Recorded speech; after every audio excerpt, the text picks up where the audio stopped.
"Please keep me, I can give you sons too," she begged, her voice barely above a whisper as she knelt in the dust before the Comanche warrior who had just saved her life from a fate worse than death.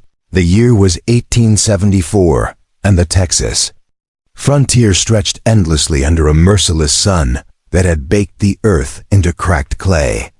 Along the Llano Estacado, where the Comanche had once ruled the endless grasslands like kings of the wind, a new kind of war was being fought. Not just between soldiers and warriors, but between those who sought to survive and those who would exploit the desperate.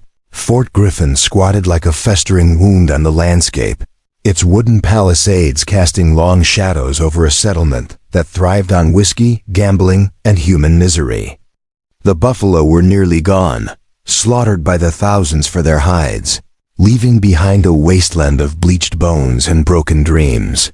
What remained was a place where civilization's worst impulses flourished like weeds in poisoned soil. It was into this cesspool that the wagon train limped on a scorching afternoon in late summer, its canvas covers torn and stained with blood and dust.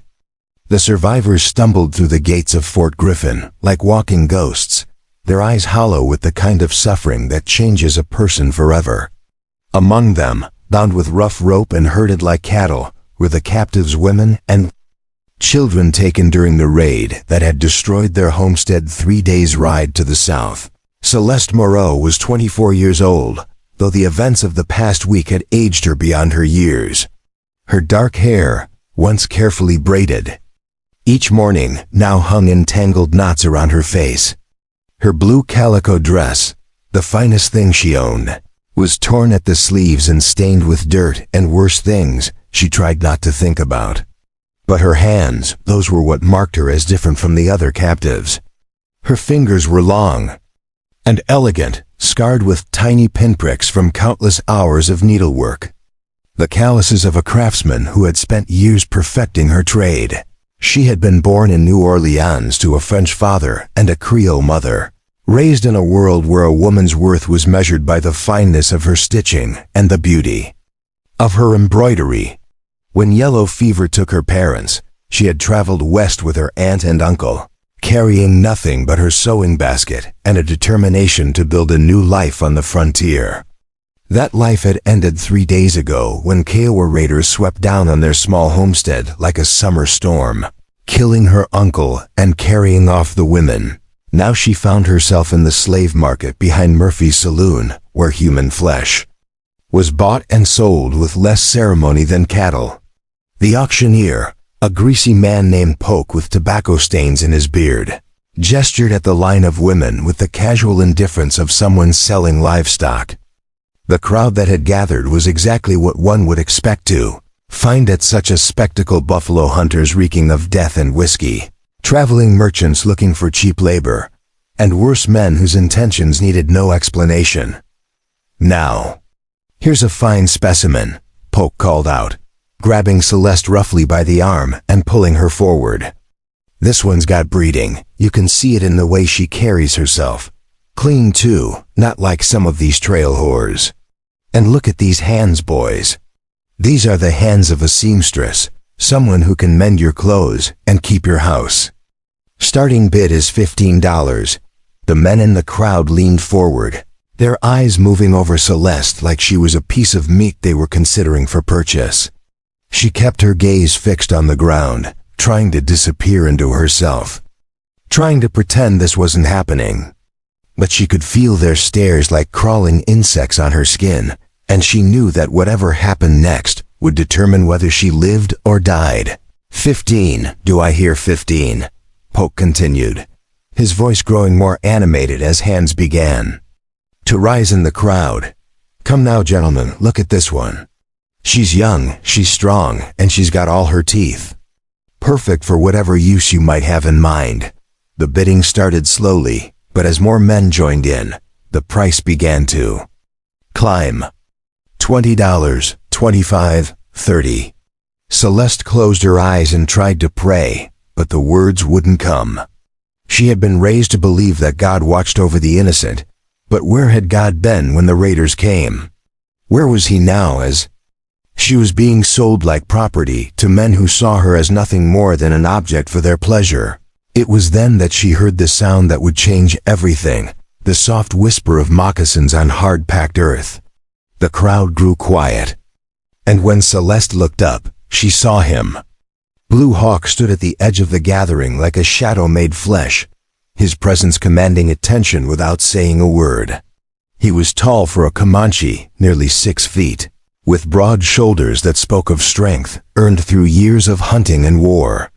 His long black hair was streaked with silver at the temples, and his face was marked by the kind of weathered dignity that comes from a life lived on his own terms. He wore traditional Comanche dress buckskin leggings and a breechcloth, a bone breastplate across his chest, and eagle feathers in his hair that marked him as a warrior of standing. But it was his eyes that commanded attention. They were dark as winter nights, filled with a sadness so profound it seemed to pull at something deep in the chest of anyone who met his gaze. These were the eyes of a man who had lost everything that mattered and had somehow found the strength to keep living. The crowd shifted nervously as Blue Hawk stepped forward. Everyone in Fort Griffin knew who he was, one of the last free Comanche on the Llano Estacado, a war chief who had managed to avoid the reservation by staying in the most remote corners of the territory. The army tolerated his presence because he kept to himself and occasionally served as a scout, but his appearance at the slave auction sent ripples of unease through the gathered men. Well, Polk said, his voice taking on a nervous edge. Look what the wind blew in, you lost Injun. The reservation's that way. He pointed northeast with a mocking gesture that drew chuckles from some of the braver men in the crowd. Blue Hawk ignored the insult completely. His eyes moved slowly over the line of captives, and when his gaze fell on Celeste, something passed between them, a moment of recognition that neither could explain. Perhaps it was the way she held herself despite her circumstances, or the defiance that still flickered in her green eyes despite everything she had endured. Whatever it was, Blue Hawk saw something in her that the other men had missed. The woman, he said, his voice carrying easily across the suddenly quiet crowd. His English was accented but clear, learned during his years of trading with white settlements. What is the price? Polk's eyes lit up with greedy calculation. Here was an opportunity to extract premium payment from someone who clearly had the means to pay. Well now, Chief, this here's prime merchandise. Already got bids. Up to $35. But for you, seeing as how you're practically family around here. His voice dripped with sarcasm. I could let her go for 50. Blue Hawk reached into a leather pouch at his belt and withdrew a small object that caught the afternoon sunlight. Like captured fire. It was a gold nugget, roughly the size of a man's thumb, the kind that commanded respect even in a place like Fort Griffin. The crowd murmured among themselves that single piece of gold was worth more than most of them made in 6 months. This, Blue Hawk said simply, holding up the nugget so everyone could see it clearly. Polk's eyes went wide, and several men in the crowd stepped closer to get a better look. Gold was the one currency that commanded universal respect on the frontier, worth more than paper money or promises. The auctioneer's greedy mind was already calculating the value, easily $100, maybe more depending on the purity. Well, now, Polk said, his voice taking on an entirely different tone. I suppose we could work something out. But you understand, this here's an auction. Gotta give these other gentlemen a chance to bid. $55, called out a voice from the crowd. It belonged to Jeremiah Cass, a buffalo hunter whose reputation for cruelty extended far beyond his treatment of animals. He was a big man, built like a bull, with small cruel eyes and hands that had never known gentleness. And I got coin too. Back it up, other voices joined in, the bidding climbing higher as men, who had been content to watch, suddenly found themselves in competition with the Comanche warrior. $60, $65, $70. The price kept rising, and with each new bid, Celeste felt her heart sink further. She had hoped, for one brief moment, that the Indian might represent some kind of salvation, but now she realized he was just another bidder in this horrible marketplace. Blue Hawk watched the proceedings with the patience of a hunter waiting for the perfect moment to strike. When the bidding reached $80 and began to slow, he stepped forward again. This time he reached into his pouch and withdrew not one, but 3 more gold nuggets, each one gleaming with the promise of wealth beyond imagination. The crowd fell silent. The combined value of those 4 nuggets represented more money than most of the men present had ever seen in one place. It was a fortune, the kind of wealth that could buy a man a new life anywhere he chose to go. All of it, Blue Hawk said, his voice carrying a finality that brooked no argument. For the woman. Polk's hands trembled as he reached for the gold. This was more money than his slave auction had made in the past 6 months combined. But before he could close the deal, Jeremiah Cass stepped forward, his hand resting on the grip of his pistol. Now.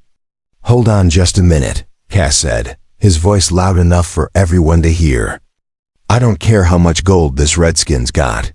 Some things ain't for sale to his kind. We got standards here. The tension in the crowd shifted like a storm front moving in. Several other men nodded their agreement with Cass, while others eyed the gold with undisguised greed. It was a moment balanced on a knife's edge, where the wrong word or gesture could explode into violence. Blue Hawk turned to face Cass with the kind of controlled calm that experienced fighters recognize in each other. You have something to say to me, Buffalo Killer, he said, the last 2 words carrying enough contempt to make Cass's face flush red with anger.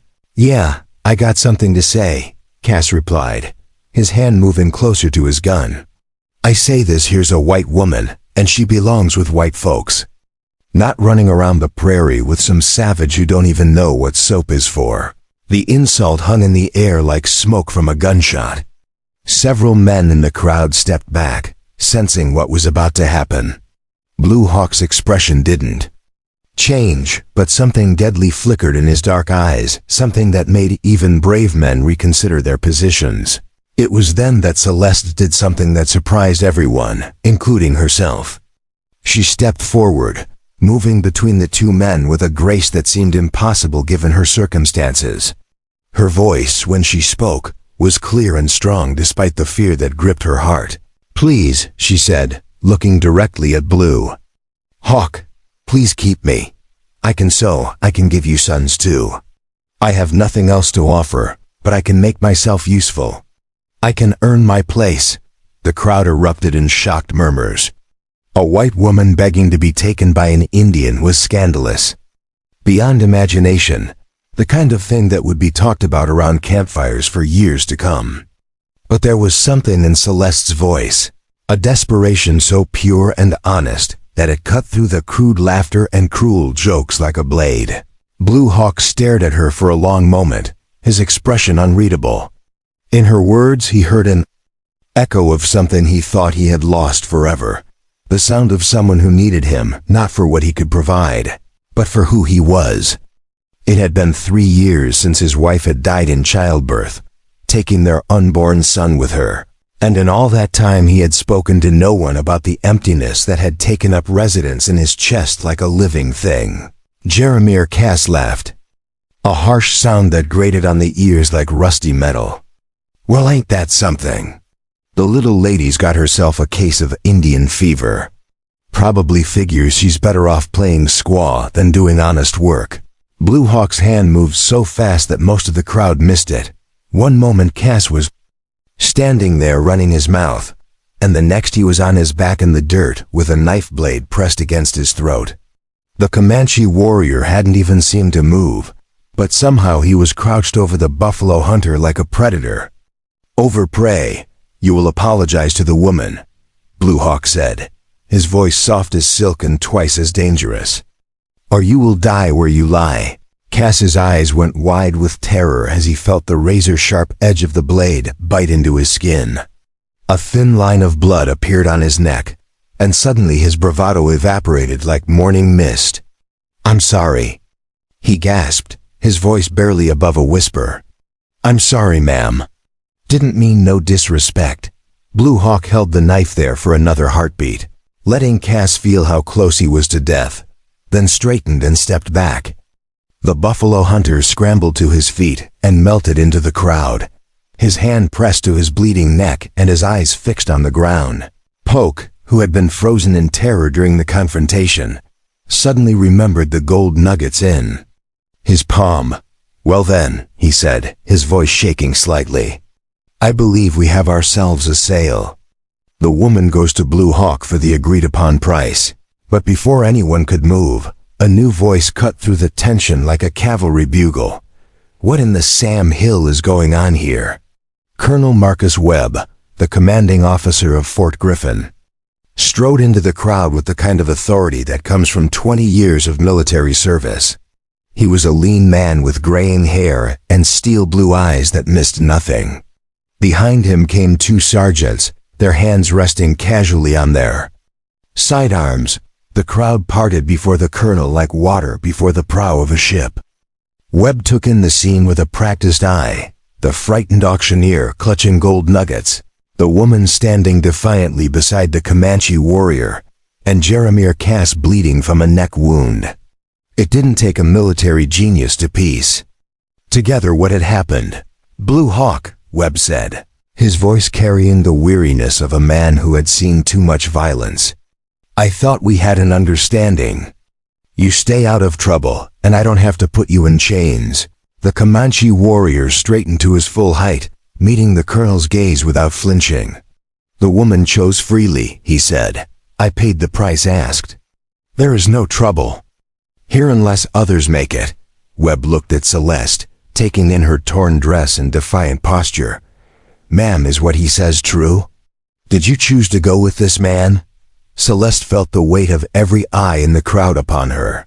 This was the moment that would determine her fate, not just for today, but for whatever remained of her life.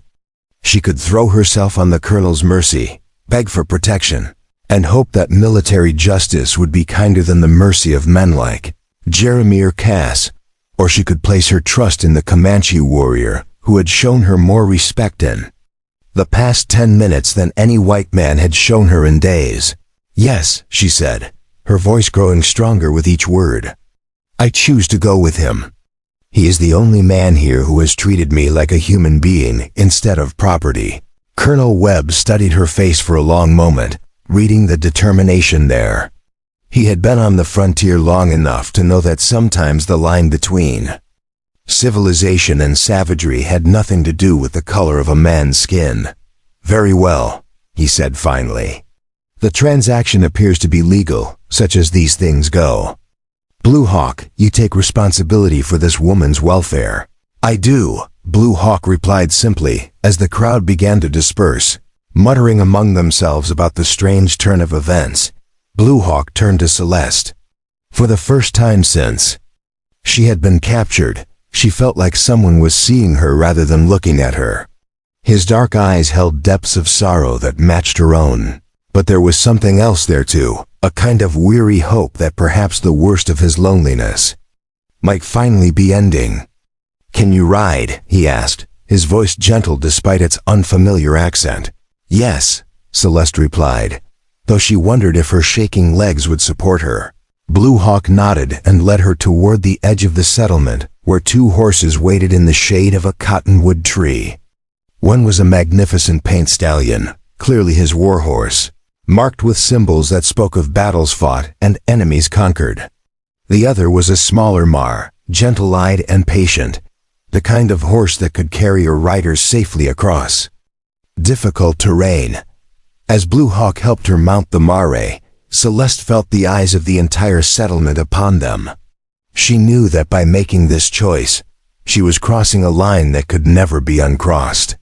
In the eyes of white society, she would be forever marked as a woman who had chosen to live among savages. But as she looked back at Fort Griffin, at the men who had bid on her like she was livestock, she felt no regret for leaving that world behind. Blue Hawk swung onto his stallion with the fluid grace of someone who had been born in the saddle. Without a word, he turned his horse toward the vast expanse of the Llano Estacado, where the late afternoon sun painted the grassland in shades of gold and amber. Celeste followed, her heart pounding with a mixture of fear and anticipation, as they rode away from everything she had ever known toward a future that was completely uncertain. Behind them, Fort Griffin continued its grim business, but ahead lay the endless prairie where the Comanche had once ruled as lords of the wind.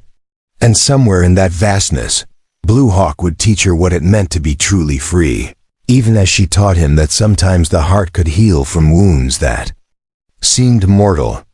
The sun was setting as they disappeared into the grassland, two souls seeking redemption in a world that offered precious little mercy to those who dared to love across the boundaries that others had drawn in blood. The ride into the Llano Estacado stretched through the night like a journey into another world entirely. Celeste had never experienced such profound silence. No creaking wagon wheels, no shouting voices, no sounds of civilization at all. Only the soft rhythm of horse hooves on prairie grass, and the whisper of wind across endless miles of open country. The moon hung full and bright overhead, casting everything in silver light that made the landscape look ethereal, almost dreamlike. Blue Hawk rode ahead of her, his silhouette dark against the star-filled sky. He had not spoken since they left Fort Griffin, and Celeste began to wonder if she had made a terrible mistake. What did she really know about this man who had claimed her? Only that he had shown her kindness when no one else would, and that something in his eyes suggested he understood the kind of pain that lived in her own heart. But understanding pain and being trustworthy were not the same thing. As the hours passed, Celeste found herself fighting to stay awake in the saddle. The events of the past week had drained her physically and emotionally, and the gentle swaying motion of the mare threatened to lull her into dangerous drowsiness. Each time she began to nod off, she jerked awake with a start, terrified of falling and being left behind in this vast wilderness. It was near dawn when Blue Hawk finally stopped beside a small creek that wound its way across the prairie like a silver ribbon. The horses lowered their heads to drink, and Celeste slid from her saddle with legs that felt like they were made of rubber. She had ridden before, but never for such a distance, and every muscle in her body ached with fatigue. "We rest here," Blue Hawk said, speaking for the first time since they had left the settlement. His voice was quiet, almost gentle, and Celeste felt some of the tension leave her shoulders. At least he was not planning to ride her to death. Blue Hawk unsaddled both horses with practiced efficiency, hobbling them so they could graze but not wander far. Then he gathered dried buffalo dung and kindling, starting a small fire that would be invisible to anyone more than a few hundred yards away. Celeste watched him work, noting the careful way he arranged everything, the quiet competence that spoke of a man who had lived alone for a long time. From his saddlebags, Blue Hawk produced strips of dried meat and a small leather pouch filled with something that looked like crushed berries mixed with fat. He offered both to Celeste without ceremony, sitting down on the opposite side of the fire. The meat was tough and salty, unlike anything she had ever tasted, but she was too hungry to be particular. The berry mixture was sweeter, with a rich flavor that reminded her of the pralines her mother used to make in New Orleans. They ate in silence as the eastern sky began to lighten with the first hints of dawn.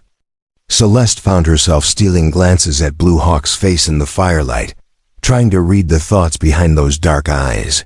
He was younger than she had first thought, perhaps in his early 30s, though the lines around his eyes spoke of someone who had seen more than his share of sorrow. There was a dignity in the way he carried himself, a quiet strength that had nothing to do with physical power. "You spoke truth back there," Blue Hawk said suddenly, his words cutting through the morning quiet. About having nothing else to offer, Celeste felt heat rise in her cheeks. In the desperation of the moment, she had made promises she wasn't sure she could keep. The part about sewing was true enough. She was skilled with needle and thread. But the other part, about giving him sons, That had been the desperate plea of a woman who would say anything to avoid a fate worse than death. "I meant what I said about the sewing," she replied carefully. "I was trained by the sisters at the Ursuline convent in New Orleans. I can make clothes, repair them, do embroidery work. As for the rest," she paused, unsure how to continue. "The rest was words spoken in fear," Blue Hawk said, and there was no judgment in his voice. "Fear makes people say many things they do not mean. I understand this." Relief flooded through Celeste so suddenly she almost started crying.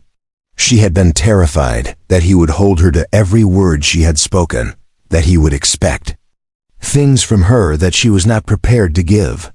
"Then why," she asked, "why did you bid for me? Why did you spend all that gold?" Blue Hawk stared into the fire for a long moment before answering. 3 years ago, my wife died giving birth to our son. The child lived only 2 days. Since then, I have lived alone in a place where the spirits of the dead walk with the living. I thought I would die there, forgotten by the world. But when I saw you in that place, fighting to keep your dignity when lesser people would have broken." He paused, his voice growing softer. "I saw someone who understood what it meant to lose everything and still choose to live." The honesty in his words hit Celeste like a physical blow.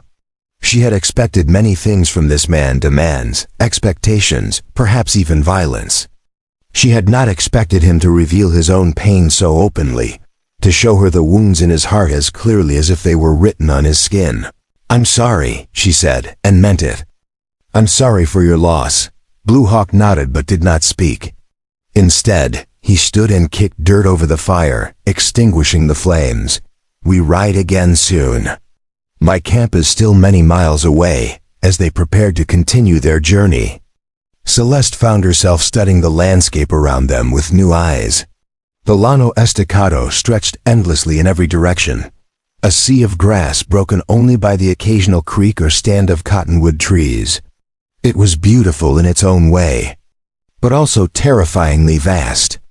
She could ride for days in any direction and never see another human being. The second day of travel proved even more challenging than the first. The sun rose hot and merciless, beating down on them without relief. Celeste's fair skin, unused to such exposure, began to burn despite Blue Hawk's attempts to help her fashion a makeshift bonnet from pieces of her torn dress. Her lips cracked, and her head pounded from dehydration and exhaustion. Blue Hawk watched her struggle with growing concern. He had lived his entire life on the plains, and sometimes forgot how harsh the environment could be for those not born to it. When Celeste began to sway in her saddle, he called another halt beside a small spring that bubbled up from underground. "Drink," he commanded, helping her down from her horse. "And rest in the shade." Celeste crawled gratefully under the overhang of a large boulder, her whole body shaking with exhaustion. The cool water from the spring tasted like salvation, and she drank until her stomach cramped. Blue Hawk produced a small pot from his pack and began preparing some kind of tea from dried leaves and bark. "This will help with the sun sickness," he said, offering her the bitter-tasting brew. "Drink all of it." As Celeste sipped the medicine, she found herself studying Blue Hawk more carefully. He moved with the fluid grace of someone completely at home in this harsh environment, reading signs in the landscape that were invisible to her eyes. But there was something else, a careful attention to her welfare that went beyond mere responsibility for property he had purchased. "Why are you being kind to me?" she asked suddenly. The question had been building in her mind since they left Fort Griffin. "You could have left me to die of thirst miles back." No one would ever know. Blue Hawk considered her question seriously before answering.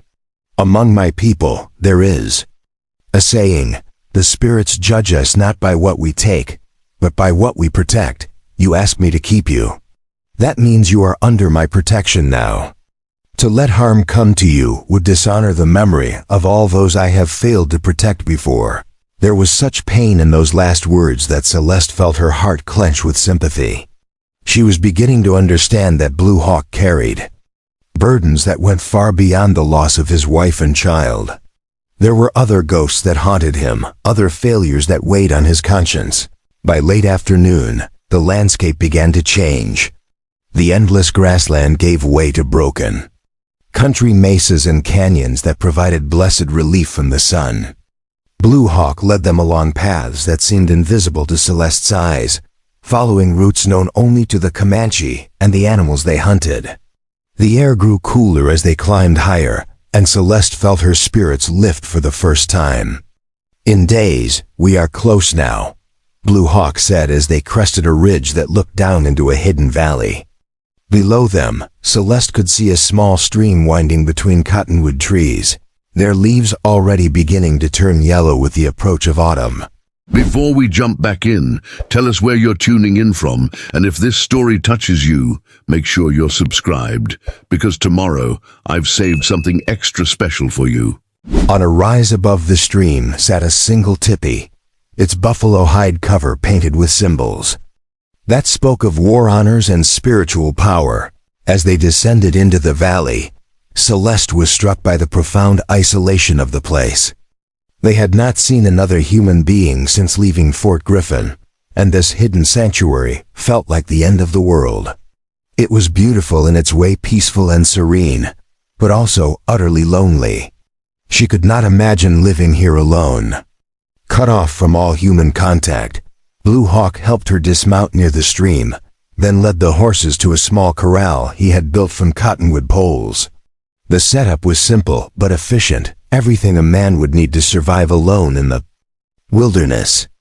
There was a fire pit surrounded by stones, racks for drying meat, and a small garden area where he had been growing corn, beans, and squash. "This is your home now," Blue Hawk said, gesturing toward the tipi. "If you choose to stay," Celeste looked around the valley, trying to imagine herself living in this isolated place. It was so different from everything she had known. The bustling streets of New Orleans, the social fabric of small frontier communities. Here, there would be no neighbors to gossip with, no church socials or community gatherings. Just the endless cycle of seasons and the constant struggle to survive. But as she studied Blue Hawk's face, she saw something that made her decision easier. Behind his stoic expression, she could see the hope he was trying so hard to hide. This proud, strong man was asking her to share his exile, to help him remember what it meant to have someone to care for. And despite all her fears about the future, she found herself nodding. "I'll stay," she said simply. For now, relief flickered across Blue Hawk's features so quickly she almost missed it. "There are things you must learn if you are to survive here," he said. "The valley protects us from most dangers, but there are still wolves, bears, sometimes raiding parties from other tribes. You must always be alert." Over the next several hours, Blue Hawk gave Celeste a tour of his domain. He showed her where he stored food for the winter, how to read the signs that warned of approaching storms, and where to find edible plants in case other food ran out. It was clear that he had put considerable thought into making this place as self-sufficient as possible. The tipi itself was larger than it had looked from a distance, with enough room for several people to live comfortably. Buffalo robes covered the floor, and there were backrests made from willow and hide that could serve as chairs during the day and beds at night. Personal belongings were stored in parfleche containers decorated with geometric designs, and weapons hung from the lodge. Poles within easy reach. What struck Celeste most, however, was how empty the space felt despite all the practical arrangements. This was the home of a man who had given up on happiness, who had organized his life around mere survival rather than any hope of joy. The absence of his wife's presence was like a physical thing, a hollow space that seemed to echo with memories. That evening, as Blue Hawk prepared their supper over the fire pit, Celeste found herself thinking about the strange turn her life had taken. A week ago, she had been a respectable woman living with her relatives, planning a quiet future as a seamstress in some small frontier town. Now she was sitting beside a Comanche fire, watching a warrior cook their meal while the stars emerged overhead. "Tell me about your wife," she said suddenly, surprising herself with the boldness of the question. Blue Hawk's hands stilled on the wooden spoon he was using to stir their food. For a moment, Celeste thought he would not answer, that she had overstepped some invisible boundary. But then he began to speak, his voice soft and filled with remembered love. Her name was Morning Star. She was the daughter of a chief from the Nokoni band, given to me in marriage to seal an alliance between our peoples. At first, I thought it would be a marriage of convenience only, but she had a laugh that could make flowers bloom in winter, and hands that could gentle the wildest horse. By the time she died, she had become the other half of my soul. Celeste felt tears stinging her eyes as she listened to the pain in his voice. "How long were you married?" she asked gently. 5 years, Blue Hawk replied. 5 years of happiness I did not know was possible. When she died, I wanted to follow her to the spirit world. I would have, if not for the promise I made to her as she lay dying. What promise? Blue Hawk was quiet for so long that Celeste began to think he would not answer. When he finally spoke, his words were barely above a whisper.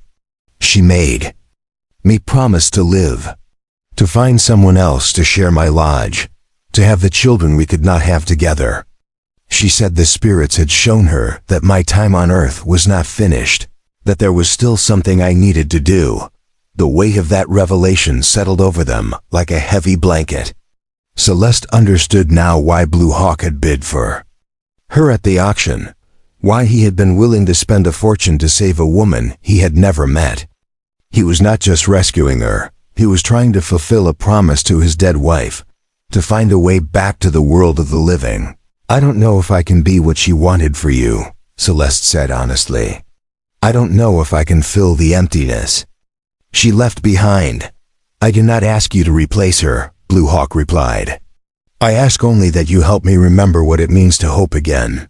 As night settled over the valley, they shared their simple meal in comfortable silence. The food was strange to Celeste's palate: roasted prairie hen seasoned with wild herbs, corn cakes cooked on hot stones, and tea made from dried berries. But it was the first meal she had enjoyed since her capture. There was something about eating beside the fire while the stars wheeled overhead that felt both primitive and profound. When it came time to sleep, Blue Hawk showed her to a section of the tipi that he had prepared with fresh buffalo robes and soft deer hides. "This is your space," he said formally. "You need not fear that I will trouble you. When and if you choose to share more than shelter, it will be your decision alone." Celeste felt a rush of gratitude for his consideration. After the crude assumptions and leering stares of the men at Fort Griffin, Blue Hawk's respect for her autonomy felt like a precious gift. "Thank you," she said simply, "for everything," as she settled into her makeshift bed. Listening to Blue Hawk arrange his own sleeping area on the opposite side of the fire, Celeste found herself thinking about the promise his wife had extracted from him.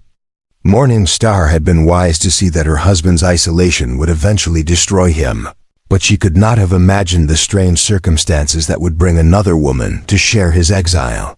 Outside the tipi, the night sounds of the prairie created a symphony unlike anything Celeste had ever heard. Owls called to each other across the darkness, coyotes sang their haunting songs, and somewhere in the distance, a wolf howled its loneliness to the moon. It was beautiful and wild and utterly foreign to everything she had known before. But as she drifted off to sleep, Celeste found herself thinking not of the life she had lost, but of the man sleeping a few feet away. Blue Hawk carried his grief like a physical burden, but beneath that sorrow, she sensed strength and kindness that had been buried but not destroyed. Perhaps in helping him fulfill his promise to Morning Star, she might find her own path back to wholeness.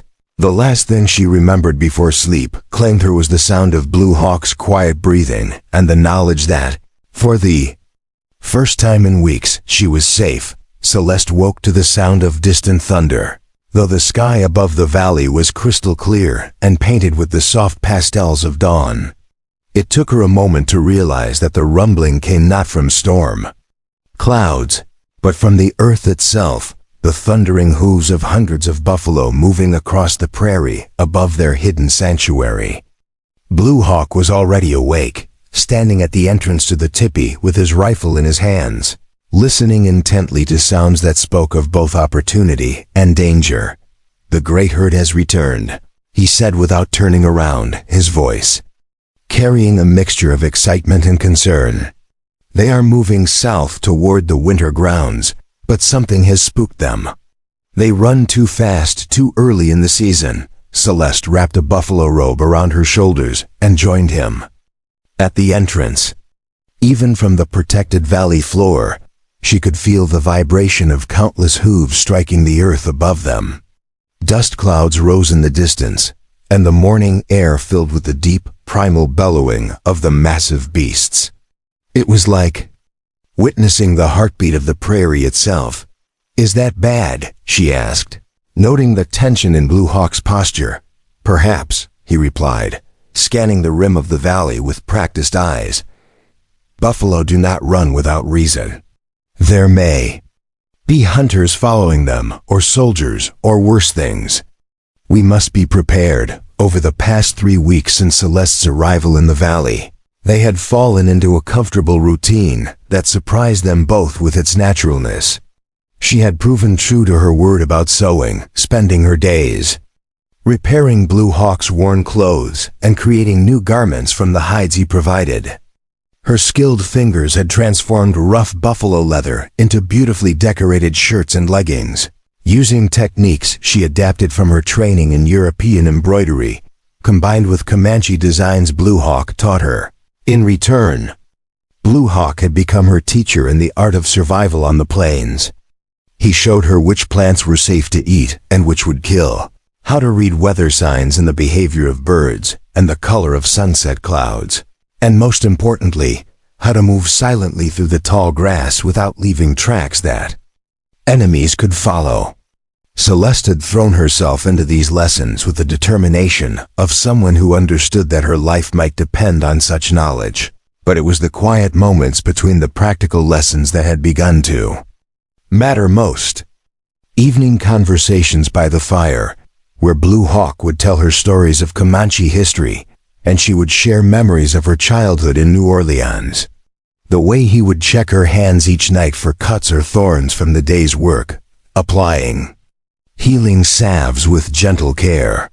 The morning ritual of sharing coffee brewed from beans he had traded for at distant settlements, sitting in comfortable silence as the sun painted the valley walls with gold. They had not spoken of love or marriage or the future beyond simple survival. But something was growing between them, a partnership born of mutual respect and shared purpose that felt more solid than the desperate passion Celeste had once imagined romance should be. Blue Hawk treated her as an equal partner rather than property, asking for her opinions on everything from where to place winter stores to how best to tan the hides from his hunting. In return, Celeste had stopped thinking of herself as a refugee from civilization, and had begun to see this hidden valley as a place where she might actually belong.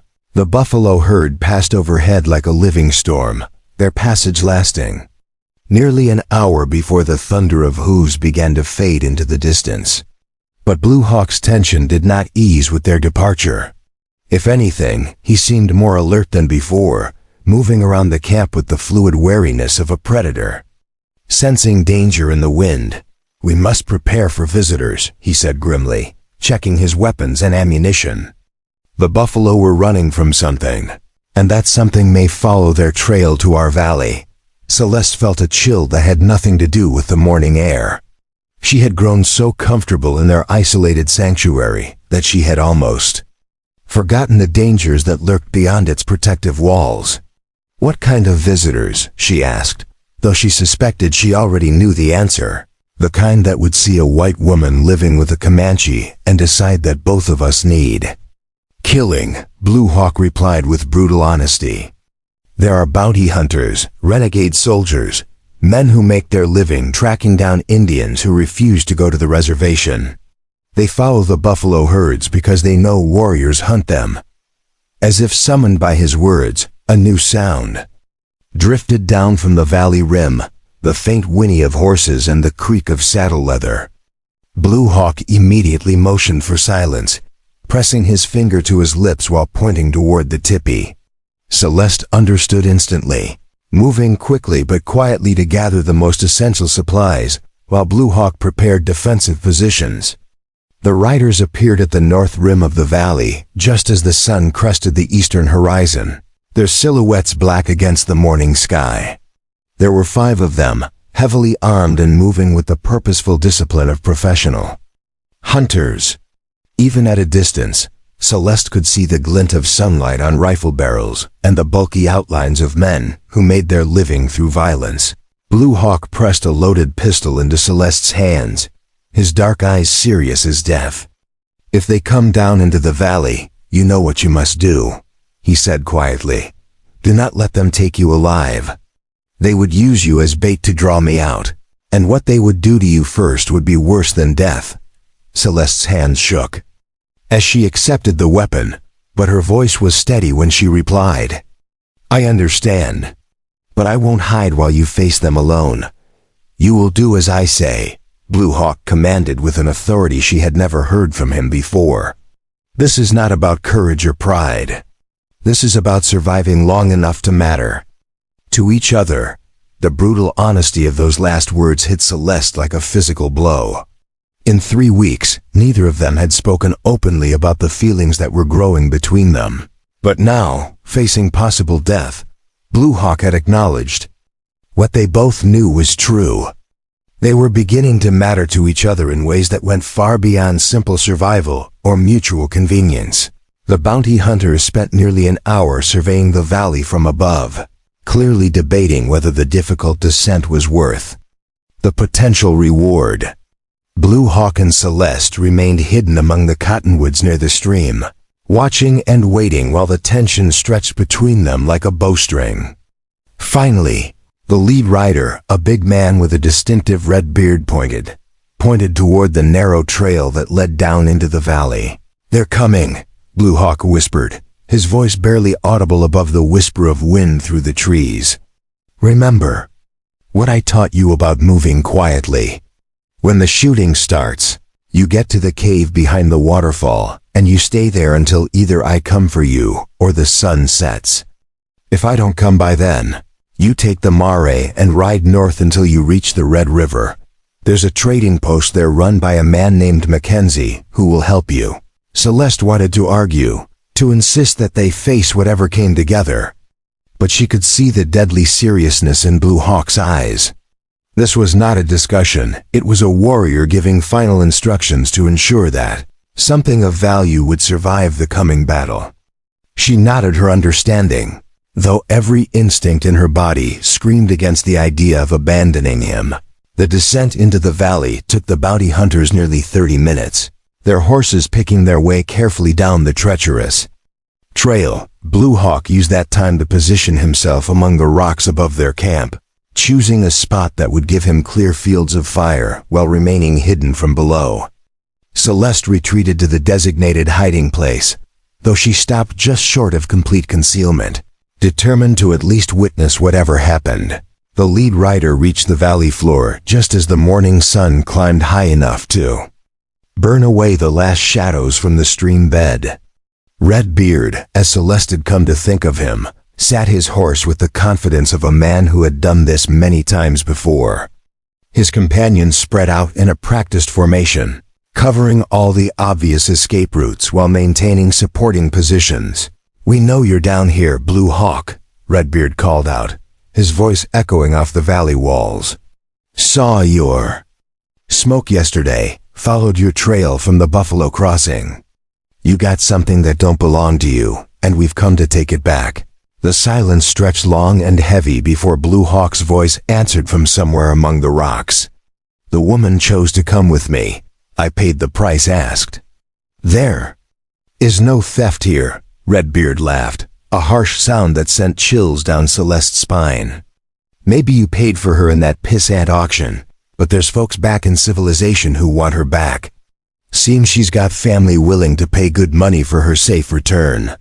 Course, they didn't specify what condition she had to be in. Celeste felt her blood turn to ice water in her veins.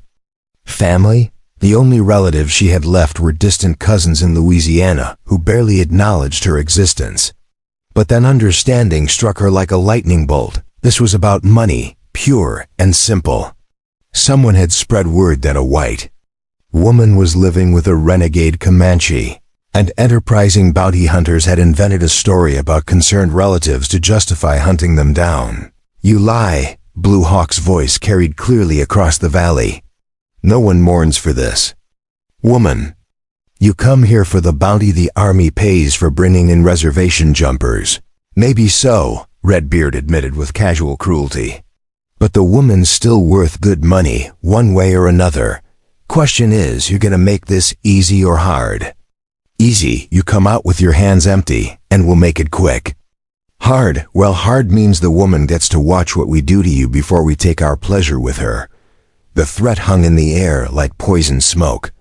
Celeste gripped the pistol Blue Hawk had given her, understanding now why he had insisted.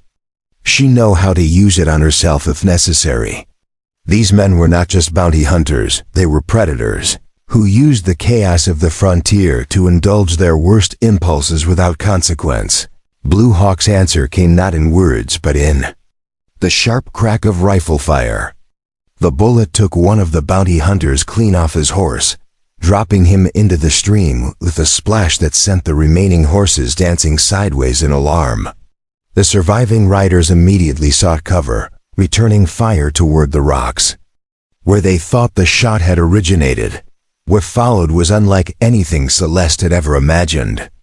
The bounty hunters were experienced fighters, but Blue Hawk was something else entirely, a ghost warrior who seemed to materialize from impossible angles, firing precisely aimed shots before vanishing again into terrain that offered no apparent concealment. He used his intimate knowledge of the valley like a weapon, appearing where enemies least expected and disappearing before they could respond effectively. The battle raged for what felt like hours, but was probably only minutes. Another bounty hunter fell to Blue Hawk's rifle, his scream echoing off the valley walls before cutting off abruptly. The remaining 3 men grew increasingly desperate, firing wildly at shadows and cursing with the creativity of men who knew they were outmatched, but even ghosts can be cornered by determined hunters. Redbeard proved cleverer than his companions, using their covering fire to work his way around to Blue Hawk's flank while the Comanche warrior was focused on the other threats. Celeste saw the danger before Blue Hawk did, watched in horror as Redbeard lined up a shot that would end everything. Without conscious thought, Celeste raised the pistol Blue Hawk had given her and fired. The shot went wide, but the unexpected gunfire from a completely different direction was enough to spoil Redbeard's aim. His bullet sparked off rock inches from Blue Hawk's head, and the big man spun around in surprise to face this new threat. That moment of distraction was all Blue Hawk needed. His rifle spoke once more, and Redbeard tumbled backward off his rocky perch, his body striking the ground with a sickening thud. The remaining 2 bounty hunters, realizing they were now outnumbered and outfought, broke cover and ran for their horses. Blue Hawk let them go, understanding that 2 men fleeing in terror would spread word that hunting him carried too high a price. Better to let them live as a warning to others than to kill them and force their friends to come seeking revenge. The immediate danger was over, but both Blue Hawk and Celeste knew that their peaceful existence in the hidden valley was finished. When Blue Hawk finally emerged from his rocky fortress, Celeste was waiting for him beside the stream. She had disobeyed his orders about hiding, but he found he could not bring himself to be angry. Her shot had saved his life, and more importantly, she had chosen to fight beside him rather than simply wait for the outcome. You could have been killed, he said quietly, checking her for wounds though she had never been in direct danger. So, could you? Celeste replied, her voice shaking now that the immediate crisis had passed. "I couldn't just hide while you fought for both of us." Blue Hawk looked into her eyes and saw something that made his heart clench with emotions he had thought buried forever. This was not the frightened woman he had rescued from the auction. This was a partner who would stand with him against whatever dangers the world might offer. In that moment, he understood what Morning Star had seen in her vision, why the spirits had guided him to Fort Griffin on that particular day. "We cannot stay here," he said gently, pulling her into his arms for the first time since they had met. "They will send others now, more men better armed." "This place is no longer safe." Celeste rested her head against his chest, drawing strength from his solid presence. "Then where do we go?" "North," Blue Hawk replied, his mind already planning their route. "To Canada, where the Queen's law offers protection to those the Americans would kill. It will be a hard journey, but if we can reach the border, we can build a new life there." As they stood together beside the stream where they had spent 3 weeks learning to care for each other, Celeste realized that the attack had changed more than just their circumstances. The danger they had faced together had burned away the last of her doubts about committing to this strange new life. She was no longer a refugee seeking temporary shelter. She was Blue Hawk's partner, prepared to follow him wherever survival and love might lead. That evening, as they prepared for what might be their last night in the valley, Blue Hawk performed a ceremony he had not attempted since Morning Star's death. Using paint made from red clay and charcoal, he marked Celeste's face with symbols that would identify her as his woman to any Comanche who might encounter them. It was not a legal marriage by white standards, but it was recognition and protection according to the laws of his people. "This makes you my wife in the eyes of the spirits," he explained, as he drew the final mark on her forehead. "If we are separated, if something happens to me, show these symbols to any Comanche warrior you meet. They will know you are under the protection of the people and treat you accordingly." Celeste touched the paint on her face, feeling the weight of tradition and commitment in the simple designs. "And if we both survive this journey," she asked, "what then?" Blue Hawk's answer was a kiss that tasted of promise and hope, and the kind of love that grows stronger in the face of adversity. When they finally broke apart, both knew that whatever the future held, they would face it together. The last light faded from the valley as they made their final preparations for departure. Tomorrow they would begin a journey that might end in death or exile. But tonight they had each other and the knowledge that sometimes the greatest treasures are found in the most unlikely places. As coyotes sang their ancient songs to the rising moon, Blue Hawk and Celeste held each other close and prepared to discover what lay beyond the protective walls of their sanctuary. The blizzard struck without warning on their 6th day traveling north, transforming the endless prairie into a white hell that threatened to swallow them whole.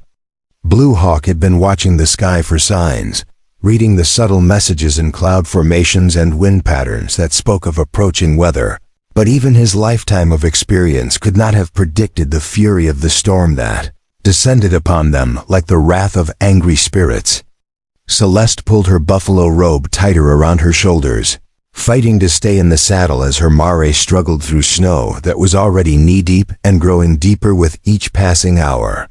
The wind howled across the plains with such violence that it seemed to strip the very breath from her lungs, and the driving snow made it impossible to see more than a few feet in any direction. Behind her, Blue Hawk rode like a shadow in the white darkness, trusting his stallion's instincts to follow the path his own eyes could no longer discern. They had been running hard since leaving the valley, pushing themselves and their horses to the limit as they tried to put as much distance as possible between themselves and any pursuit. Blue Hawk knew that word of the bounty hunters' deaths would spread quickly through the network of traders, soldiers, and mercenaries who made their living hunting renegade Indians. Every day they remained in Texas meant another chance for professional killers to pick up their trail, but now, caught in the open during the worst early winter storm Blue Hawk could remember, their flight north had become a race against death itself. The temperature was dropping so rapidly that their breath froze before it could leave their mouths, and ice began forming on their clothing within minutes of exposure. Celeste's hands had gone numb hours ago, and she could no longer feel her feet in the stirrups. "There," Blue Hawk shouted over the howling wind, pointing toward what looked like a darker shadow in the swirling white chaos. Buffalo wallow, deep enough for shelter.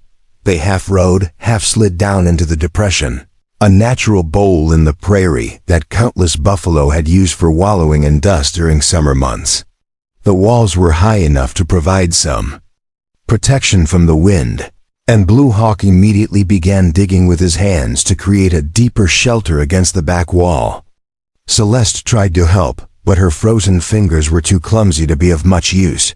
Working with desperate efficiency, Blue Hawk erected a windbreak using their saddles and blankets, then started a small fire using dried buffalo dung he had been collecting during their journey. The flames guttered and nearly died several times in the fierce wind, but finally caught hold and began throwing blessed heat into their tiny refuge. Preparing and narrating this story took us a lot of time, so if you are enjoying it, subscribe to our channel. It means a lot to us now. Back to the story. Celeste huddled as close to the fire as she dared, feeling sensation slowly return to her extremities in waves of painful tingling. "How long?" she asked through chattering teeth, having to shout to be heard over the storm. "2 days maybe." "3," Blue Hawk replied grimly, checking their supplies with the methodical care of someone who understood that survival often came down to careful inventory of resources. "We have enough food if we are careful, enough fuel for the fire if the wind does not blow it all away. But if the storm lasts longer than that," he did not need to finish the sentence. They both understood the mathematics of survival well, enough to know that they were balanced on the edge of a knife. Too much longer in this cold without adequate shelter, and they would become just another pair of bones to be discovered by travelers the following spring. As the first day of the blizzard wore on, they took turns maintaining the fire and watching for signs that their shelter might collapse under the weight of accumulating snow.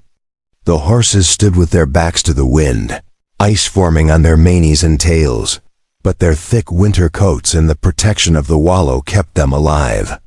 Blue Hawk rationed out small portions of dried meat and parched corn, making each morsel last as long as possible while their bodies burned through energy at an alarming rate, just trying to stay warm.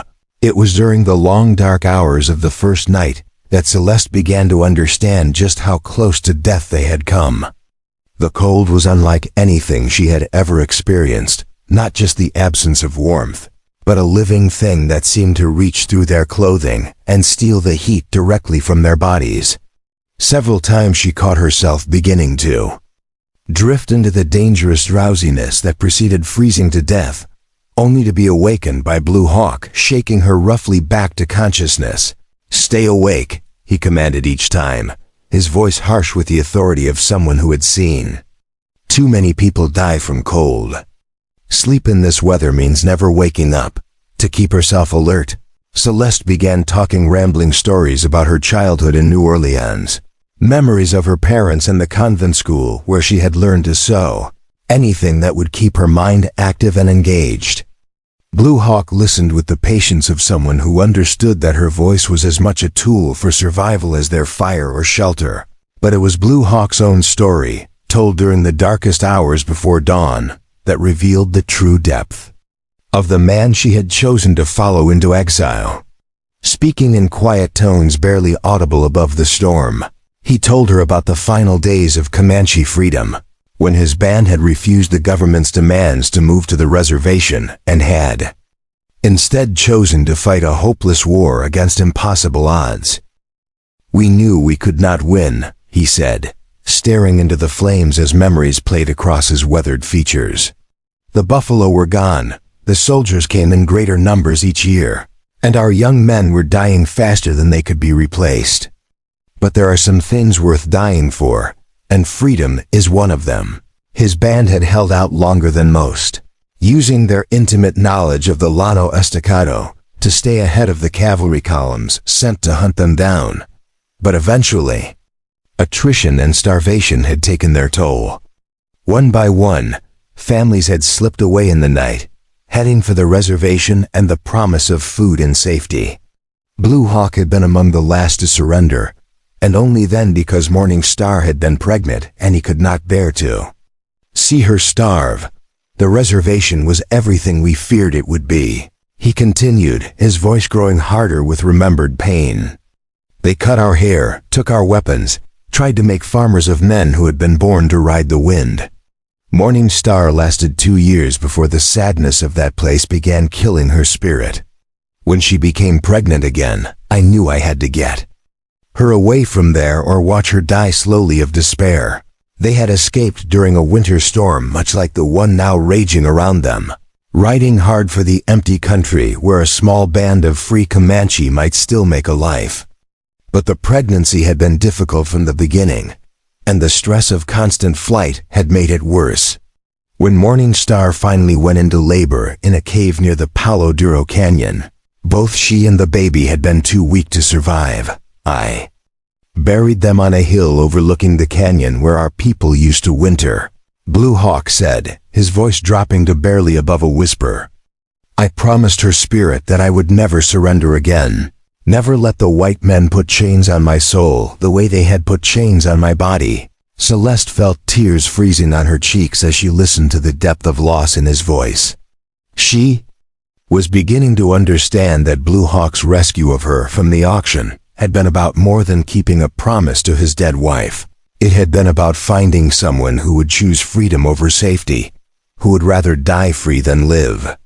In captivity, the second day of the storm brought new challenges.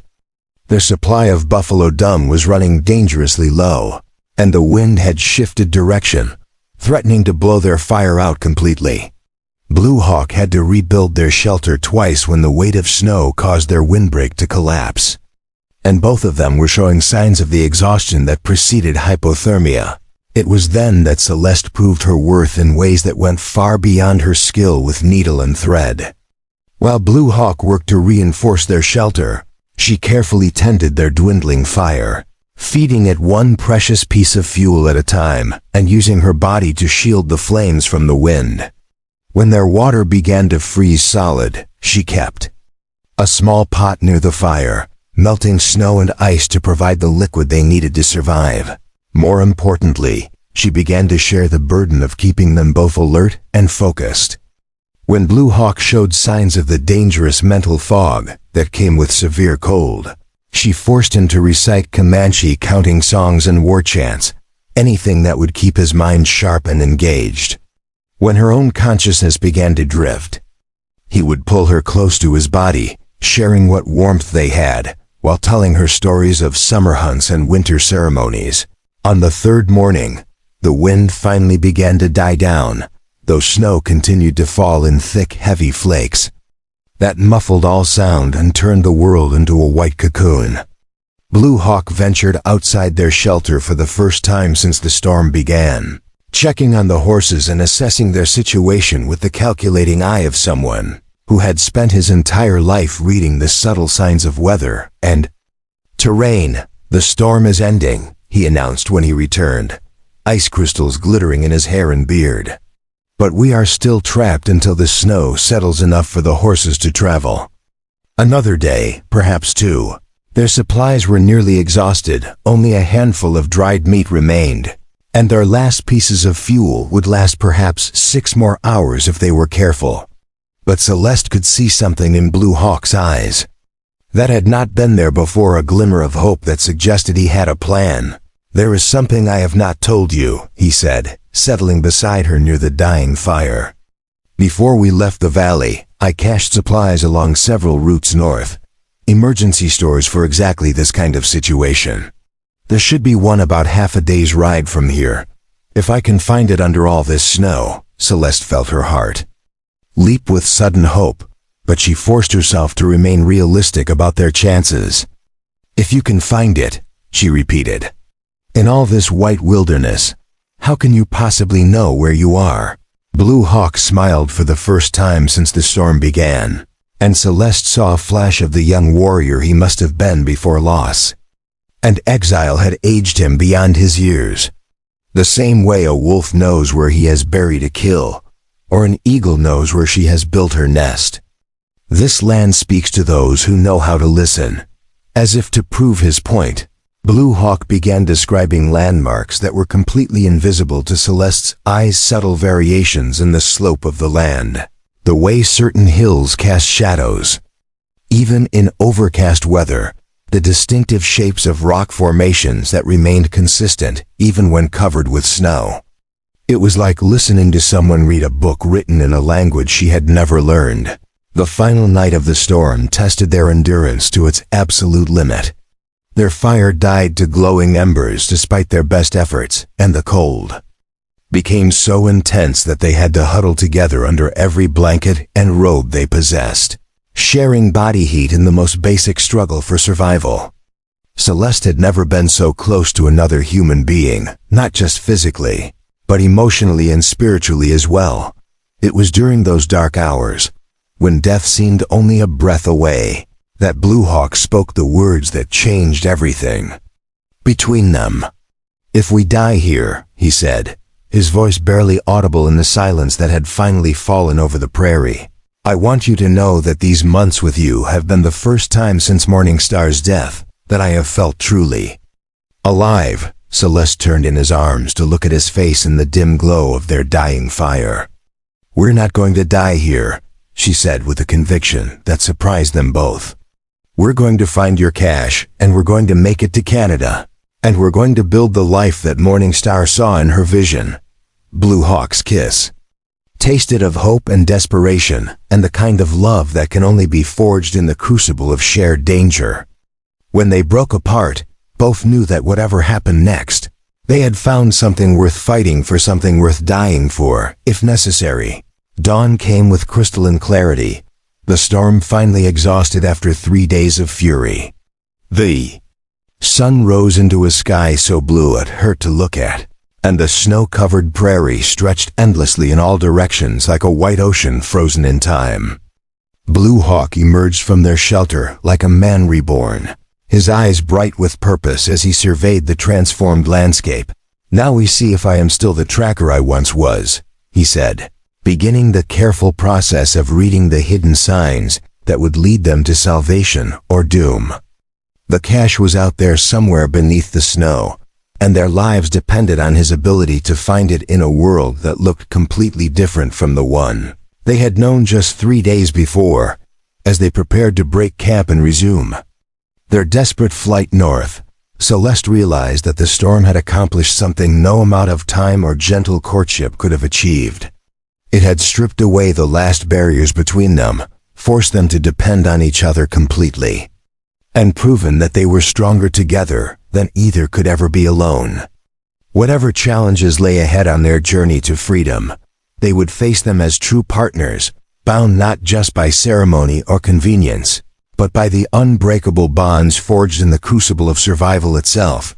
The trading post at Wolf Creek emerged from the morning mist like a mirage materialized from desperate hope, its rough-hewn log walls and smoking chimney promising warmth, food, and the first human contact Blue Hawk and Celeste had experienced in nearly 3 weeks of hard travel.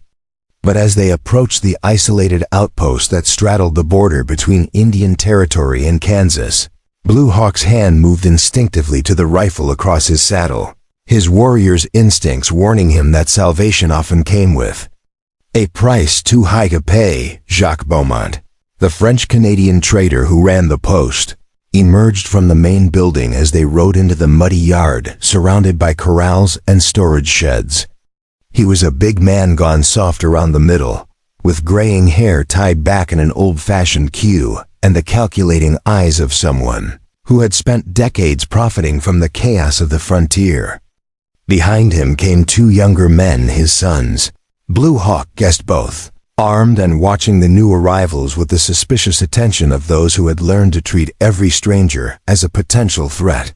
"Well, well," Beaumont called out, in accented English, his voice carrying the false joviality of a merchant scenting profitable business. "What have we here?" A Comanche brave and his woman, if my old eyes do not deceive me. You have traveled far, I think, to reach my humble establishment.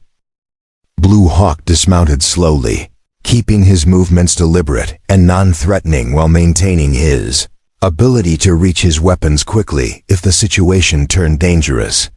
Celeste remained in her saddle, following his earlier instructions to stay mounted until he determined whether this place offered genuine refuge or another kind of trap. We seek supplies for travel north, Blue Hawk said carefully, his words formal and revealing nothing of their desperation. We can pay in gold. Beaumont's eyes sharpened with interest at the mention of precious metal, but Blue Hawk noticed how the trader's gaze lingered on Celeste with the kind of attention that made his jaw clench with barely controlled anger. Here was a man who saw profit in everything, including a white woman traveling with a renegade Indian. Ah, supplies we have in abundance, Beaumont replied, gesturing toward his well-stocked warehouse. But first, you must warm yourselves by my fire, share a meal with civilized company.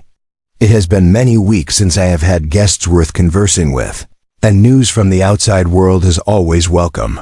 The invitation was phrased politely, but Blue Hawk caught the subtle emphasis on certain words that suggested it was less request than requirement.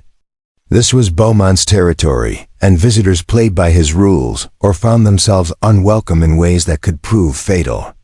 Blue Hawk helped Celeste dismount, noting how she stayed close to his side as they followed the trader into the main building. The interior of the trading post was a study in contradictions, rough frontier functionality mixed with unexpected touches of luxury that spoke of Beaumont's success in exploiting the lawless border region. Fine carpets covered the plank floors, and crystal decanters filled with expensive liquor sat on shelves beside ammunition and trade goods. A massive stone fireplace dominated one wall, its warmth a blessed relief after weeks of camping in the Faye. Open, Marie, Beaumont called toward the back of the building. Bring food for our guests. The good food, not slop fit for common trappers. A Metis woman emerged from what Blue Hawk assumed was the kitchen, her mixed French and Indian heritage evident in her delicate features and the intricate beadwork on her dress.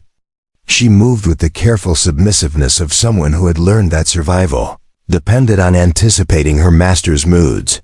But Blue Hawk caught a flash of something else in her dark eyes when she looked at Celeste. Recognition, perhaps, or sympathy for another woman caught between worlds, as they settled around a rough-hewn table laden with venison stew, fresh bread, and preserved fruits that represented luxury beyond imagination after their weeks of survival rations. Beaumont began what Blue Hawk recognized as a careful interrogation disguised as friendly conversation. Where had they come from? Where were they headed? What news did they carry of conditions to the south? Blue Hawk answered sparingly, revealing nothing that could be used against them while gathering information of his own.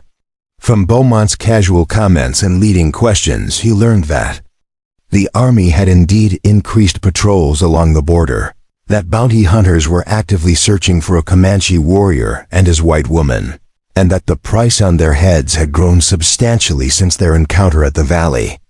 $500, Beaumont mentioned casually, as if discussing the price of flour for the Indian, alive or dead. Another $300 for the safe return of the woman to her family. Quite generous, considering the current economic difficulties.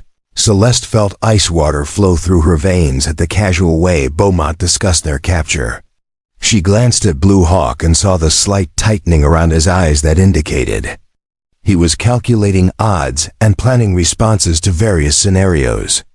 They were trapped here until they could resupply, but every moment they remained increased the chance that Beaumont would decide $800 was worth more than whatever profit he might make from legitimate trade.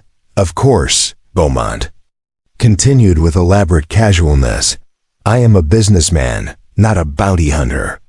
I prefer customers who can pay for goods rather than those who might bring unwanted attention from the authorities.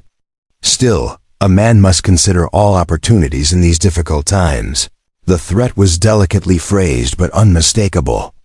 Blue Hawk set down his spoon and met Beaumont's gaze directly, letting the trader see something in his dark eyes that made the older man shift uncomfortably in his chair. "How much?" Blue Hawk asked quietly. "For enough supplies to reach the Canadian border." Beaumont's smile never wavered, but his voice took on the brisk tone of a man conducting serious business. "Winter supplies for 2 people, say 40 pounds. Of flour, 20 of salt pork, ammunition, warm clothing for the woman, and grain for your horses. In gold, I would say $200. The price was outrageous, easily 4 times what the same supplies would cost in any legitimate settlement. But Blue Hawk understood the mathematics of desperation well enough to know that Beaumont was essentially selling them their lives along with the goods. He reached into his medicine bag and withdrew a gold nugget slightly larger than a man's thumb. "This covers your price," he said, placing the gleaming metal on the table between them, "and buys your silence about our presence here." Beaumont's eyes fixed on the gold with the intensity of a hawk spotting prey. The nugget was worth far more than the supplies, but it also represented a kind of insurance policy, enough extra profit to make the trader think twice about betraying customers who might return with more business in the future. "A generous offer," Beaumont agreed, making the gold disappear into his coat with practiced sleight of hand. "My boys will have your supplies ready within the hour. And perhaps," he added with a meaningful glance toward Celeste, "the lady would appreciate the opportunity to wash and change clothing in more comfortable surroundings." Blue Hawk was about to decline the offer when Celeste surprised him by accepting. "That would be most welcome," she said, though her voice carried a careful formality that suggested she understood the potential dangers. "It has been many days since I have felt properly clean." Marie led Celeste toward the rear of the building, while Beaumont's sons began assembling their supplies. Blue Hawk remained at the table, ostensibly finishing his meal while actually maintaining watch over every movement in the trading post. He did not trust Beaumont's sudden generosity, and the way the trader kept glancing toward the back rooms where Celeste had disappeared made his warrior instincts scream warnings. In a small room furnished with unexpected luxury, a real bed, washstand with china basin, and even a mirror, Celeste found herself alone with Marie for the first time. The Metis woman moved quickly and efficiently, heating water and laying out clean clothes that would fit Celeste's slender frame. "You must leave here quickly," Marie whispered in French, assuming correctly that a woman from New Orleans would understand the language. "My husband speaks of $800 as if it were nothing, but I have seen the hunger in his eyes when he looks at you. He plans something beyond simple trade." Celeste felt her blood chill as she understood the implications. "What kind of plan?" "There are men coming," Marie continued in urgent whispers while helping Celeste out of her trail-stained dress. "Beaumont sent word south 2 days ago, before you arrived. He knew you would come this way. It is the only route north that avoids the army patrols. They will be here before sunset." The betrayal hit Celeste like a physical blow.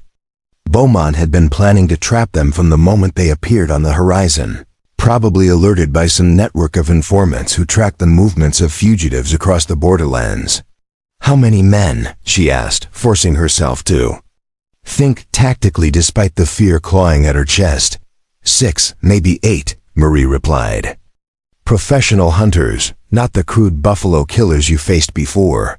These men know how to take prisoners alive, and they know the value of what they hunt." As Celeste quickly washed and changed into the clean dress Marie had provided, her mind raced through possible escape routes and warning systems. Blue Hawk was sitting in the main room, unaware that their sanctuary had become a trap, trusting in a merchant's greed when he should have been listening to a warrior's paranoia.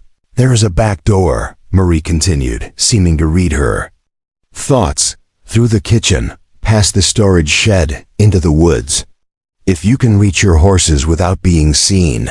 "What about you?" Celeste interrupted. "When Beaumont discovers you helped us." Marie's smile was sad but determined. "I have been his property for 12 years. trapped here by circumstances and fear. Perhaps it is time I chose a different kind of courage. Back in the main room, Blue Hawk had grown increasingly restless as the minutes stretched without Celeste's return. Beaumont continued making casual conversation, but there was something forced about his joviality now, a nervous energy that suggested a man waiting for predetermined events to unfold. The trader's sons had finished assembling their supplies, but made no move to load them onto the horses. It was then that Blue Hawk heard it, the distant sound of hoofbeats approaching from the south, still faint but growing stronger. His warrior's training took over instantly, calculating numbers, directions, and tactical responses with the lightning speed that had kept him alive through countless battles. There were at least 6 riders, moving with the purposeful rhythm of men who knew exactly where they were going. Beaumont's smile became predatory as he saw understanding dawn in Blue Hawk's eyes. "I am sorry, my friend," he said, though his tone suggested anything but regret. "Business is business, and $800 represents considerable profit." In these difficult times, Blue Hawk's hand moved toward his knife, but Beaumont's sons had anticipated the reaction. 2 rifle barrels swung toward him with practiced precision, and he found himself caught between the need to fight and the knowledge that violence would only guarantee Celeste's capture. For the first time since leaving the reservation, he felt truly trapped. The sound of approaching hoofbeats grew louder, and through the window Blue Hawk could see dust clouds rising in the distance. The bounty hunters would arrive within minutes, and once they did, any chance of escape would vanish like smoke in the wind. He thought of Celeste, probably unaware of the danger closing around them, and felt despair claw at his heart. It was then that Marie appeared in the doorway, her face pale but determined. "Monsieur Beaumont," she said in carefully neutral French, "the woman asks for your assistance with something in the back room. She says it concerns additional payment." Beaumont's eyes lit with avarice and something darker as he stood to follow Marie toward the rear of the building. The moment he disappeared from sight, Blue Hawk heard the sound he had been praying for, the soft whistle that was Celeste's signal that she was ready to move. She had learned well during their weeks together, understanding that sometimes survival depended on perfect timing and absolute trust. The explosion of action that followed would be talked about in trading posts and saloons across the frontier for years to come. Blue Hawk moved with the fluid violence of a striking snake, his knife taking one of Beaumont's sons across the throat before the young man could cry out. The second son managed to fire one wild shot that splintered wood near Blue Hawk's head, before a tomahawk buried itself in his chest. From the back of the building came sounds of struggle as Beaumont discovered that his anticipated victim had become his captor. Celeste appeared in the main room dragging the traitor at knife point, his face pale with the realization that his carefully laid trap had been turned against him. "The horses," Blue Hawk commanded, gathering their supplies while keeping watch on the approaching dust cloud. The bounty hunters were close enough now that individual riders could be distinguished, and he could see the glint of weapons in the afternoon sunlight. They reached their mounts just as the first hunters crested the rise overlooking the trading post. Blue Hawk boosted Celeste into her saddle before swinging onto his stallion, and together they spurred their horses toward the tree line that offered their only hope of concealment. Behind them, shouts of anger and confusion erupted as the bounty hunters discovered their quarry escaping. The chase that followed was a nightmare of speed and desperation through dense forest where low branches threatened to sweep riders from their saddles, and hidden roots could break a horse's leg with a single misstep. Blue Hawk led them along paths only he could see, using every trick of concealment and misdirection he had learned during his years as a war leader. But their pursuers were skilled professionals who had spent years hunting human prey across some of the most difficult terrain in North America. Slowly, inevitably, the gap between hunted and hunters began to close. Blue Hawk could hear individual voices now, commands and encouragement as the bounty hunters sensed their prey weakening. It was Celeste who spotted their salvation. Narrow canyon that cut deep into the limestone bedrock, too narrow for horses, but wide enough for people on foot. They abandoned their mounts at the canyon entrance, grabbing only essential supplies before plunging into the rocky maze that would either hide them or become their tomb. The canyon walls rose high overhead, blocking out most of the afternoon sunlight and creating a twilight world of shadow and stone. Blue Hawk led them deeper into the labyrinth, following instincts and half-remembered stories from his childhood about sacred places where the spirits offered protection to those brave enough to seek it. Behind them, the sounds of pursuit gradually faded as their hunters realized that following on foot would mean abandoning their horses and accepting the same risks as their quarry. For now they were safe, but trapped in a maze of stone with winter approaching, and no clear path forward except deeper into the unknown. As night fell over the canyon and they huddled together in a shallow cave barely large enough for two people, Blue Hawk and Celeste realized that their flight north had entered a new and more dangerous phase. They had escaped immediate capture, but at the cost of their horses, most of their supplies, and any hope of following established trails to the Canadian border. "What now?" Celeste asked, her voice echoing softly off the stone walls around them. Blue Hawk's answer came from the darkness, filled with the quiet determination that had carried him through years of loss and exile. "Now we discover if the spirits truly protect those who refuse to surrender their freedom." The sacred cave of the wind spirits lay hidden deep within the limestone canyon, its entrance marked only by ancient pictographs that told stories older than memory itself.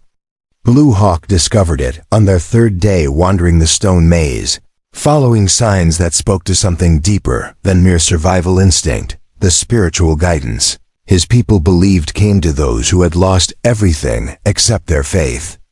In the eternal cycle of death and renewal, Celeste followed him into the cavern with the trust of a woman who had learned to read the subtle signs of hope in her husband's weathered face. The chamber beyond the narrow entrance opened into a cathedral of stone, its walls decorated with paintings that depicted buffalo hunts, war parties, and ceremonies that stretched back to the dawn of Comanche history.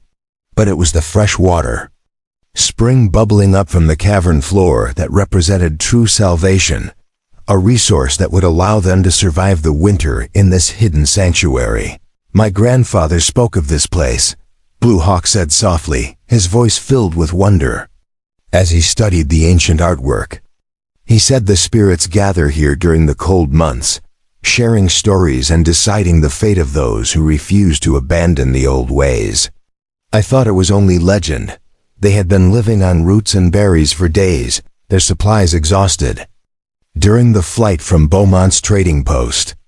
But the cave provided more than just shelter." Blue Hawk's knowledge of traditional hunting methods, combined with Celeste's growing skill at setting snares and gathering edible plants, allowed them to create a sustainable existence in their stone refuge.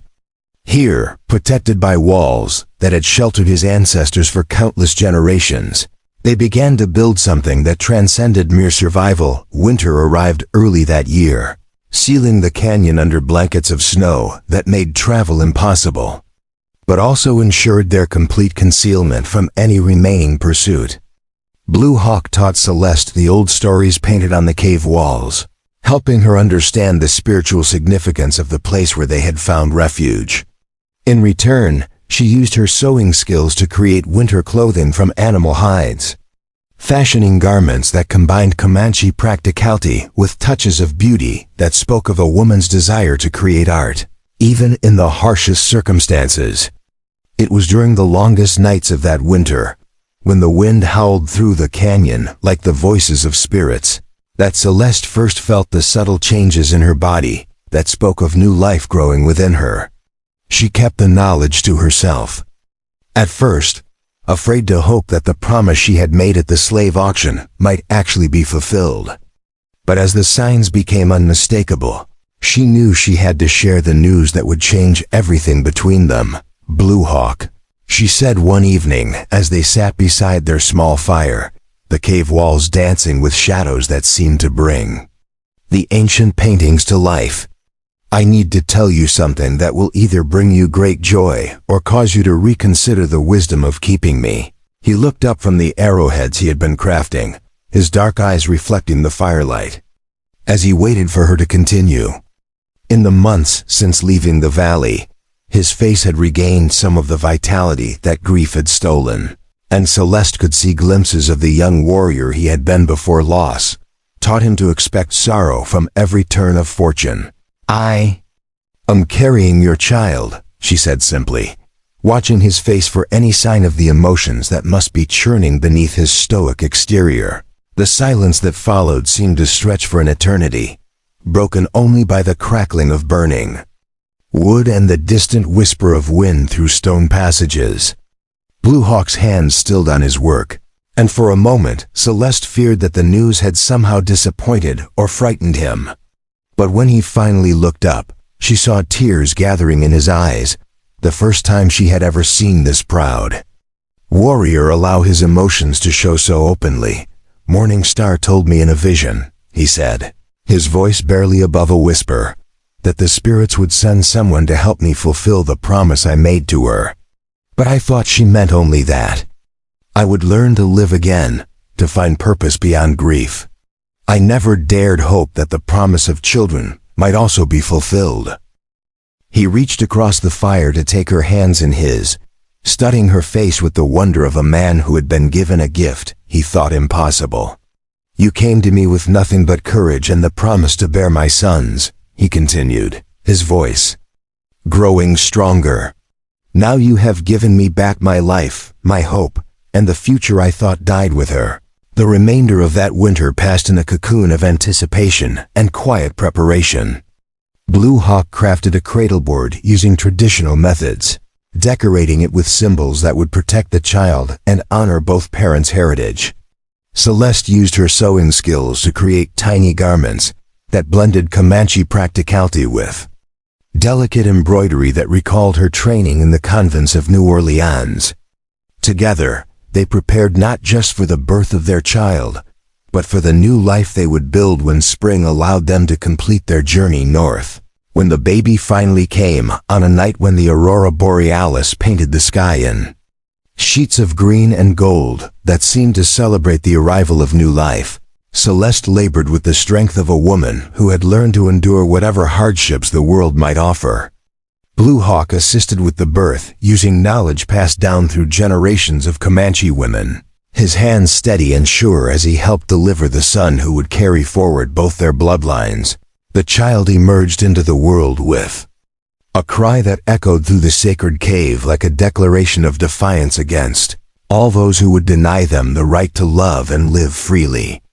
As Blue Hawk placed the infant in Celeste's arms, both parents understood that they had created something precious beyond measure, not just a child, but living proof that love could triumph over the hatred and prejudice that had driven them into exile.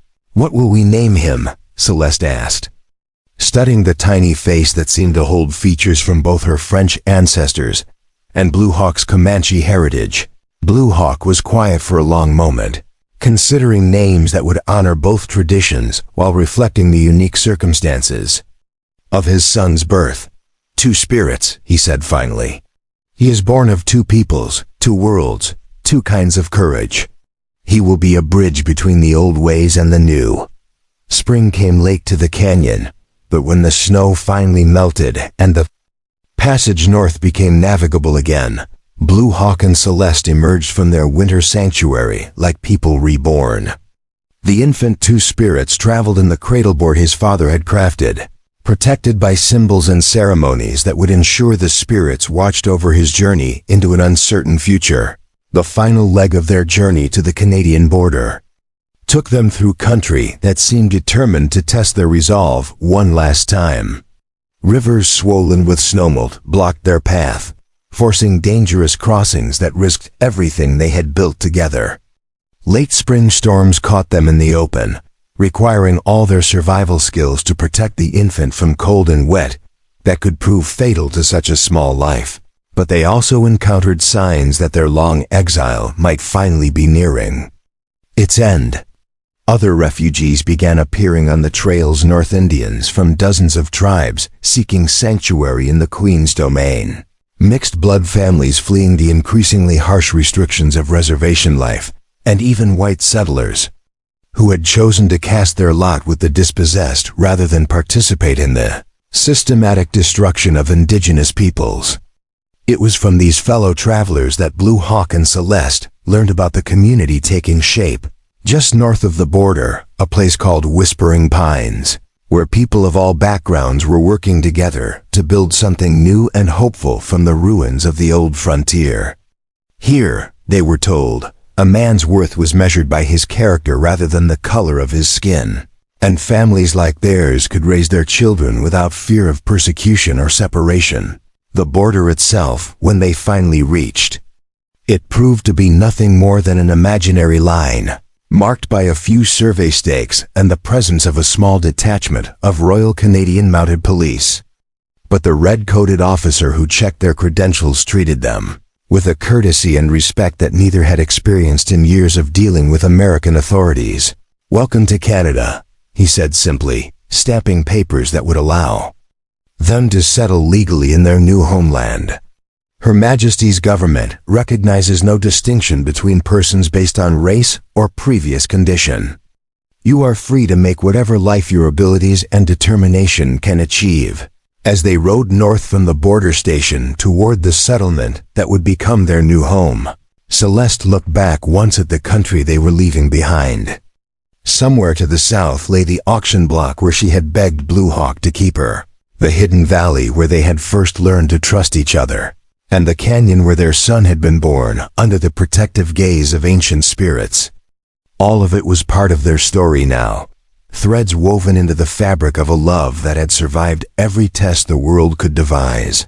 Whispering Pines proved to be everything the other refugees had promised and more. The community welcomed the small family with the warmth reserved for those who had proven their commitment to freedom through sacrifice and suffering. Blue Hawk's skills as a hunter and tracker were immediately valuable, while Celeste's abilities as a seamstress quickly made her indispensable to women who had been making do with rough frontier clothing for far too long.